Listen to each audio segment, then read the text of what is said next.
En cambio, siguió el ejemplo de los reyes de Israel, hasta sacrificó a su propio hijo en el fuego. ¿Quién fue este rey? ¿Qué es lo que hizo? ¿Y por qué se ganó el título de los peores reyes de Judá? Vamos a descubrirlo juntos en Segunda de Reyes, capítulo 16. Tenemos un compromiso y tenemos una cita todos los días. Y no es para escuchar el audio, sino para comunicarnos con nuestro Padre Celestial a través del estudio de la Biblia y la oración. Él te conoce, sabe tus necesidades, tus problemas y Él tiene las respuestas a tus inquietudes. Por favor, no te desanimes. Vamos al capítulo de hoy. El capítulo de hoy nos presenta al rey Acaz y que es uno de los peores, uno de los más malvados en Judá, en el sur, en Jerusalén. Pero ¿por qué él fue así? Dice el versículo 1 que fue hijo de Jotam, y ayer escuchábamos que Jotam hizo lo agradable ante los ojos de Jehová. Hizo algunas cosas malas, pero de manera general fue un buen rey. ¿Por qué Acaz, siendo de 20 años, cuando comenzó a reinar, tomó la decisión de ser tan perverso y sobre todo tan idólatra? En primer lugar, mis amigos, es que todos tenemos la capacidad de decidir. A pesar de que las influencias sean grandes, cada uno de nosotros puede tomar sus decisiones. Por eso es que uno de los asuntos que la Biblia nos deja claro es que debemos tomar el control de nuestra vida.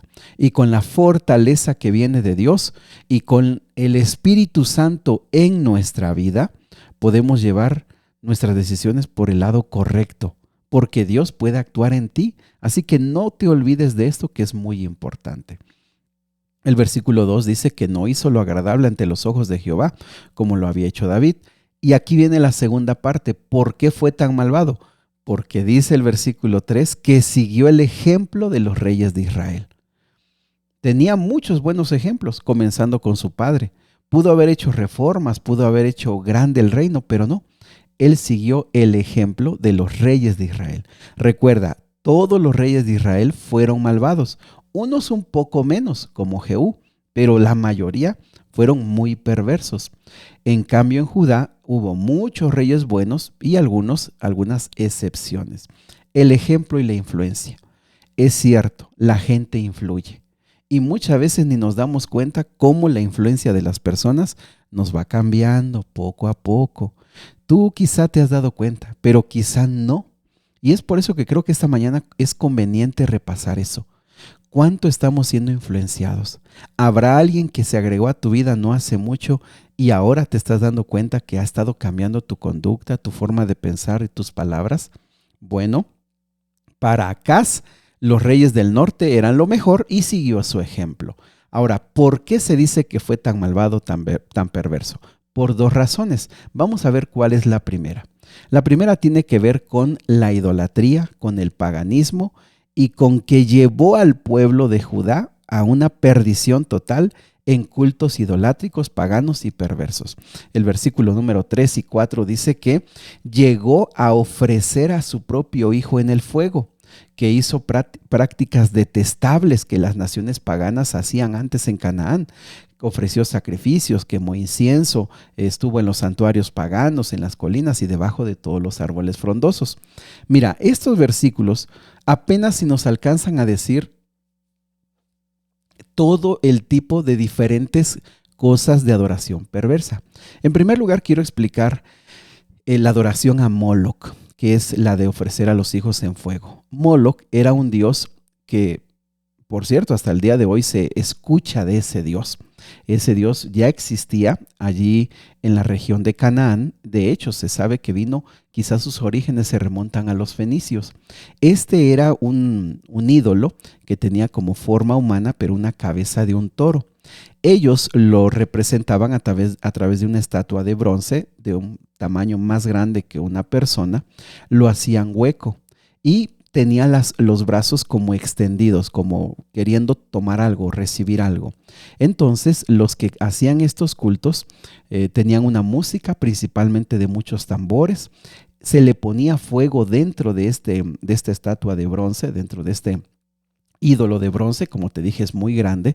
Le ponían fuego por dentro y justo en el vientre, que por cierto casi siempre lo hacían muy grande, allí, al poner al niño sobre los brazos, resbalaba y caía dentro de este ídolo tan grande, tan perverso, y allí los niños recién nacidos, pues imagínate el dolor, el sufrimiento de estarse quemando.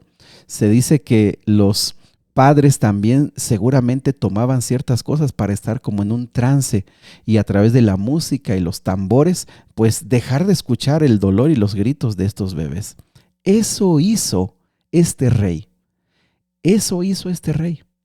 Esto y otras cosas más que tienen que ver con orgías y muchas cosas más perversas.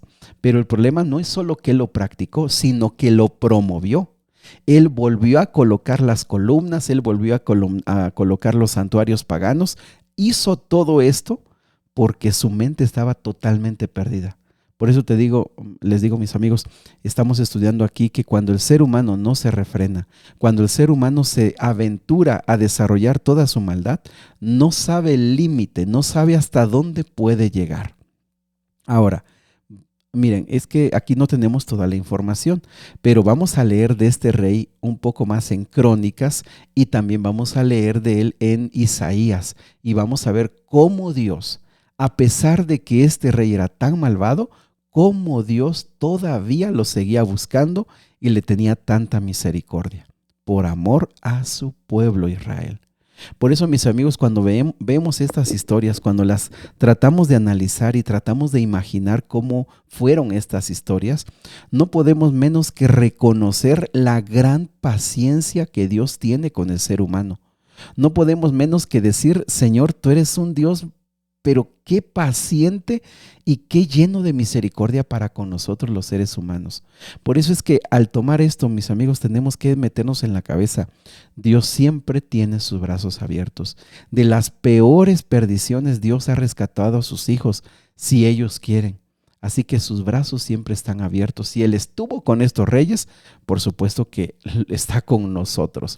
Para esas épocas, el rey de Aram, que son los sirios, vamos a tratar de memorizarlo, versículo 5.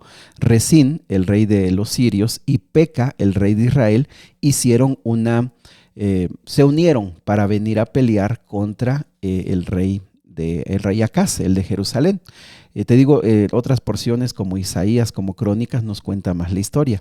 Mira, para esas épocas, los asirios, ojo, no los sirios, los asirios estaban empezando a tener otra vez nuevamente una influencia muy grande.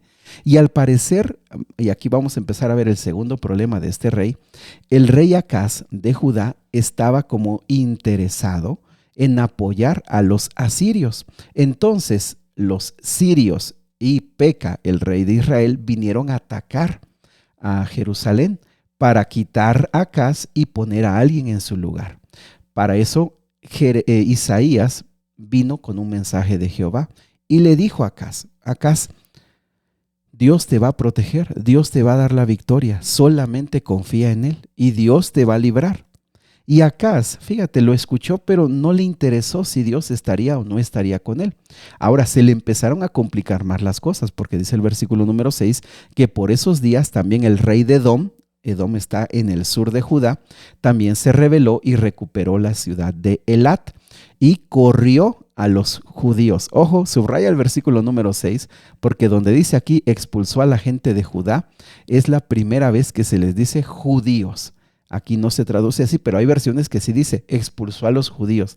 Es la primera vez que se les dice judíos porque ahora ya están solo concentrados en la región sur de Judá. Bueno, eso es un dato para ir aprendiendo un poquito de historia.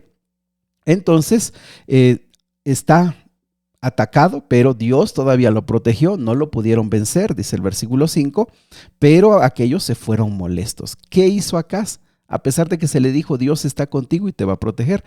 Ve el versículo 7. No, lo que él hizo fue enviar mensajeros a Tiglat-Pileser, que es el rey de los asirios, te digo, con quien él tenía afinidad, y le dice, mira, yo soy tu siervo, yo soy tu vasallo, yo soy tu hijo, ven a rescatarme. Y mis amigos, este versículo es tremendo, es grande y es muy importante entenderlo. Él fue a buscar ayuda y se sometió en un lugar donde no lo tenía que haber hecho. Él debía haber buscado a Jehová y haberse entregado a Dios y pedido perdón, pero no. Él tenía más confianza en lo que podía ver. Él tenía más seguridad en lo que podía palpar y él dijo, el de los asirios. ¿Y qué hizo? Pues también le mandó un gran regalo. Y fíjate, todas las riquezas que se pudieron ir juntando poco a poco, versículo 8, de plata, de oro en el templo, en el palacio y también de algunos otros ricos, la juntó y la envió. Y entonces el rey de Asiria dijo, este es un buen negocio. Fue y atacó a Damasco, que es la capital de los sirios, y se llevó cautivo a los de Kir y también mató al rey. Ojo, cumplió la parte que le tocaba.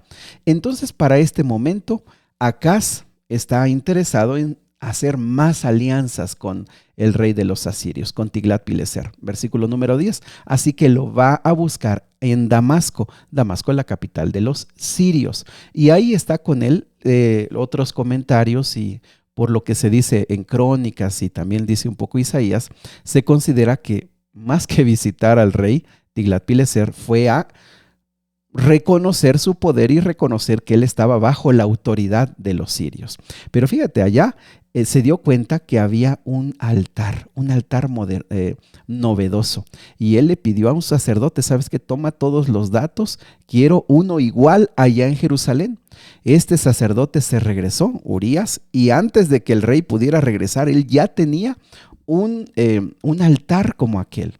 Entonces, cuando regresó, fíjate, por las influencias que tenía los asirios sobre él, porque ahora él se había sometido, por quedar bien con los asirios, él va a hacer cambios en la adoración y él va a quitar y poner cosas en el templo con tal de quedar bien ahora con su nuevo jefe, que es el rey Tiglat-Pileser de los asirios. ¿Qué es lo que hace? Te lo voy a resumir por el tiempo.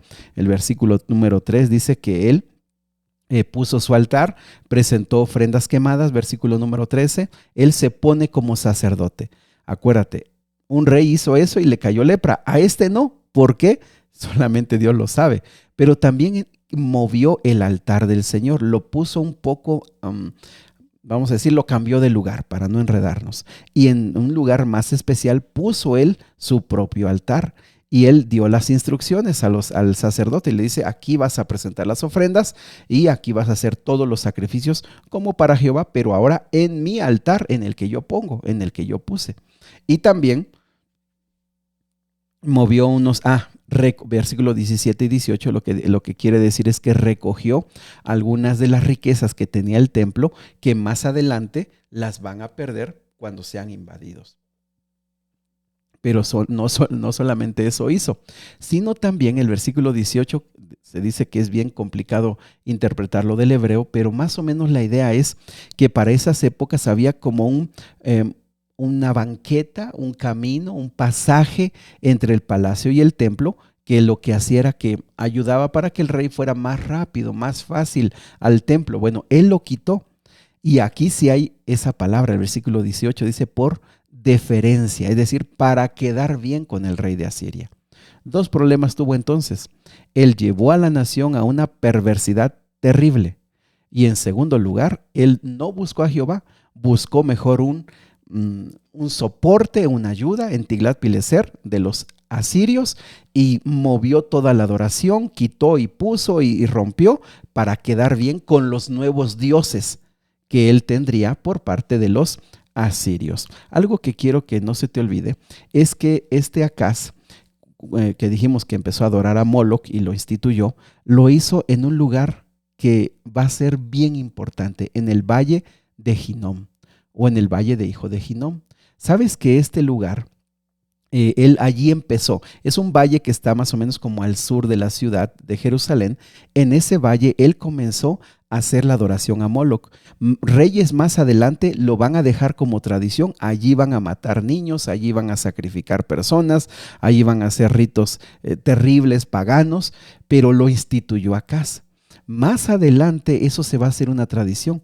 ¿Cuándo se va a acabar? Cuando van a ser llevados a Babilonia, cuando regresen. No lo van a hacer, pero sabes, en ese valle, Isaías, Jeremías van a profetizar que eso va a ser destruido. Pero Jesús, cuando vino, se refirió a ese valle.